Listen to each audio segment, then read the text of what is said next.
Hi friends, வணக்கம். இப்போ நிறைய பேர் பார்த்தீங்கன்னா ஃப்ரண்ட் கட் பண்ணுறதுல நிறைய கம்ப்ளைண்ட் வர்றது, முன்கழுத்து இறக்கம் வருது, இல்லைனா லூஸ் வருது அப்படின்னு சொல்லி நிறைய பேர் கம்ப்ளைண்ட் இருக்குது. அதை எப்படி நம்ம கட்டிங் சரி பண்ணலாங்கிறத வாங்க பார்க்கலாம். இப்போ இதில் பார்த்தீங்கன்னா நம்ம பேக் சைடு எல்லாமே மார்க் பண்ணி வச்சுருக்கோம்.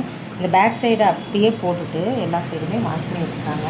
இந்த கழுத்து சைடு வருது இல்லைங்களா, அதை இங்கே வரைக்கும் எடுத்துருக்காங்க.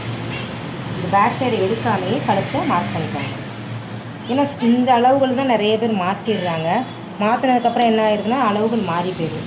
அதை எடுக்காமல் ஃப்ரண்ட்டோட ப்ளவுஸோட முன்பாகத்தை எடுத்து இப்படி வச்சு பாருங்கள்.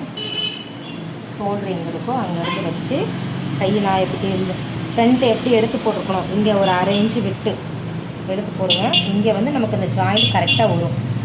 இப்படி 1/2 இன்ச்சு வைக்கிறப்போ உங்களுக்கு வந்து கரெக்டாக வரும். பார்த்தீங்களா, இங்கே எனக்கு வந்து கரெக்டாக வருது. இப்போ இதோட ஷேப் வந்து இதுதான். இங்கே வந்து ஒரு மார்க் பண்ணி மேலே ஒரு 1/4 இன்ச்சோ 1/2 இன்ச்சு நீங்கள் எவ்வளோ தையல் கொடுப்பீங்களோ அதை மார்க் பண்ணிவிட்டு இப்போது இது ஒரு கோடு போட்டுருக்கோம். இதுதான் ப்ளவுஸோட கரெக்டான உயரம். இப்போ நம்ம இந்த அகலம் கொடுக்குறதெல்லாம் எங்கேன்னு பார்த்தீங்கன்னா இந்த இடத்துக்குள்ள தான் கொடுக்கணும். இப்போ நமக்கு வந்து ப்ளவுஸோட நெக் கரெக்டாக வந்துடுச்சு.